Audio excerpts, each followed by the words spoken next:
Good day, Orteans. Your lecturer for today is Professor Allan Santos, top 5 in the March 2012 Criminology's licensure examination. Don't forget to subscribe and press the bell button to receive the latest updates. Take it away, Allan. So let us now proceed to this one. Okay, nasabi ko na. I already discussed it to you. Okay. What penalty should be imposed upon any person who acts as coddler and protector for violation of Section 6 of Republic Act 9165? Okay. What is the answer? Maximum penalty ba?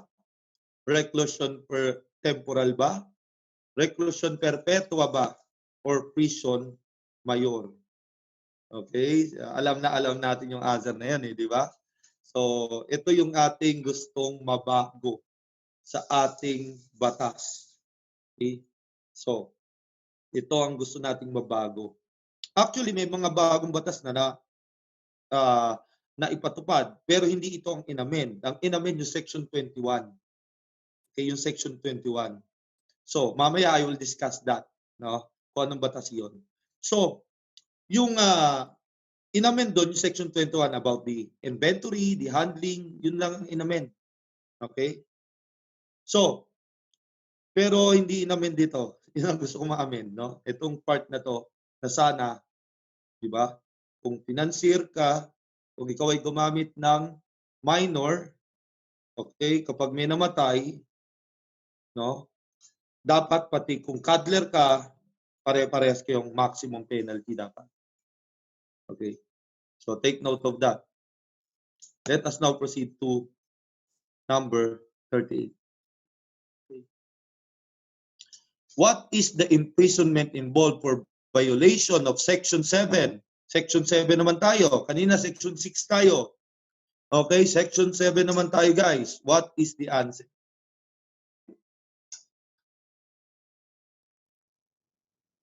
What is the answer? Okay. So, ano naman ang penalty para sa Section 7? Tandaan nyo, ang Section 7 is visitors of den, dive, and resort. Yung bumibisita. Okay. Kaya nga guys, no? Sa mga estudyante ko sa criminology, lalo na yung mga graduating, mga OJT kasi guys, no? For your info, ako ay OJT coordinator din ng New Era University. Okay? OJT coordinator ako doon. So, lagi ko silang sinasabihan na because malapit na silang graduate, okay? Kung wala lang COVID, nakagraduate na sila eh. No? Iwasan muna nila yung pupunta sa isang lugar at iinom. Okay? Lalo na kung hindi nila kilala kung sino yung pupunta nila. Because meron na akong dalawang estudyante na 4th year at yung isa naman pala, hindi pa 4th year, 2nd year. Okay? Ang nangyari is, nakipag-inuman, inabot ng madaling araw, doon natulog. Yun pala, meron na palang kinakasang search warrant, no? Implementation ng search warrant doon sa bahay na yun. Pinasok ng pulis, may nakuhan drug sa loob, pati siya nahuli. Section 7, visitors of den, dive, and resort. May nakuhan drugs sa bahay. So nasira yung buhay niya ng walang kakwenta-kwenta. Okay? Imagine that, wala kang kaalam-alam, okay, nakitulog ka lang, then pagising mo, nasa kulungan ka na. Okay? So, ingat tayo guys, no? Lalo na kapag yung lugar, alam natin na medyo hotspot yan sa drugs. Okay? Huwag na tayong tumuloy muna. Tumuloy lang tayo kapag kilala natin or magkakaibigan talaga kayo na matagal na panahon. No, pero kung doon ka sa isang bahay at alam mong hotspot yun, sa itsura pa lang ng lugar, hotspot na, okay, ay iwasan muna. Okay, lalo na yung mag-stay ka na overnight doon. Baka bigla kang tamaan ng malas. Okay, so let us now proceed to number 39. Okay. So what section naman ang manufacture of dangerous drugs and control precursor in essential chemicals, okay, is penalized under what section of 9165? Under what section yung manufacture of dangerous drugs, okay, yung control, okay, precursor in essential chemicals, okay? So, ito yung pag no, establish ka ng tinatawag natin guys na clandestine laboratory. Okay? Clandestine laboratory. So, ano section to? What section? Anong sagot guys? What is the answer? Okay? Yes. Mga magaling na Orteans, no? So, very good. So, tama kayong lahat. The answer is section 8. Okay? So, question ko, no? Okay? May mga circumstances, okay? Katulad ng, kunyari, gumamit ka ng minor, no?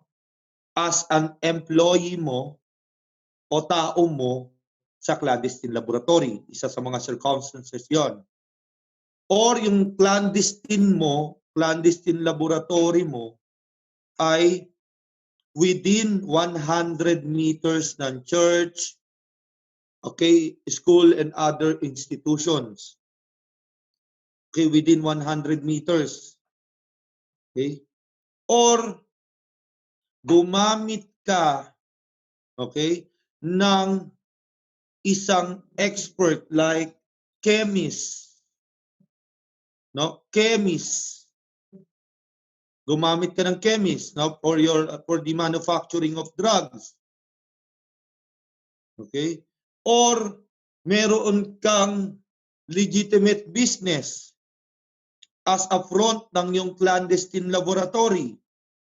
Ang tanong ko, what will happen to the penalty? Okay, pakitype guys.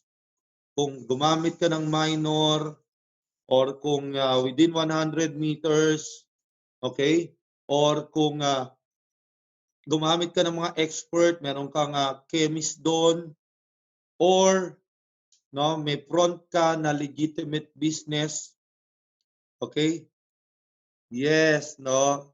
Jan, you are correct. No, tama ka diyan. O, tama ka diyan, Mark. Okay? So, it will be, the penalty will be aggravated. So, I want you to remember, it will be aggravated. So, isulat nyo, okay, yung mga sinabi ko kanina na circumstances or situations, okay, tulad ng pag-i-employ ng minor, tulad ng within 100 meters, okay? At yung isa naman, gumamit ka ng expert like chemist at gumamit ka ng isang legal na negosyo. So, let us now proceed to number 40. Okay? Ito na pala yun. Okay? So, clandestine laboratory. What will, alam na alam niyo yung sagot. Anong sagot dito?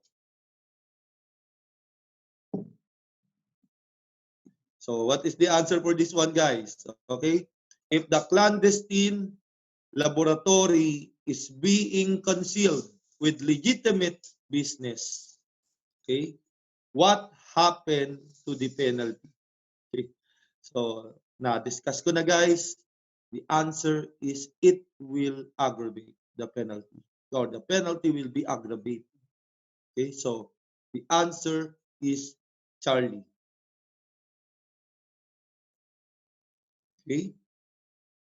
Illegal chemical diversion or controlled and essential chemical is penalized under what section? So when you say about yan ay diversion of controlled precursor, okay? So what is the answer for that? Okay, what is the answer? So I want you to remember the answer for this one, guys, is alpha. Okay? Letter A, alpha. I want you to take note. Kasi pag sinabi mo section 8, ito yung manufacturing of controlled precursor, essential element. Okay? Pag sinabi mo nga, okay? So, I want you to remember that. Okay, let us now proceed to this one. Okay? Ito naman, hindi naman ito, no? Okay, it is the delivery of equipment, instrument, okay, manufacture of delivery of equipment, okay, delivery of equipment, instrument, apparatus, and other paraphernalia for dangerous drugs and or controlled precursor and essential chemicals is penalized under what section of Republic Act 9165. Okay? So guys, the answer for this one is section 10. Okay? So I want you to remember letter C. Okay guys, no? Break muna tayo guys. Okay, let us continue this after 30 minutes. If you want to learn more from him, take our Road to 1 Million challenge.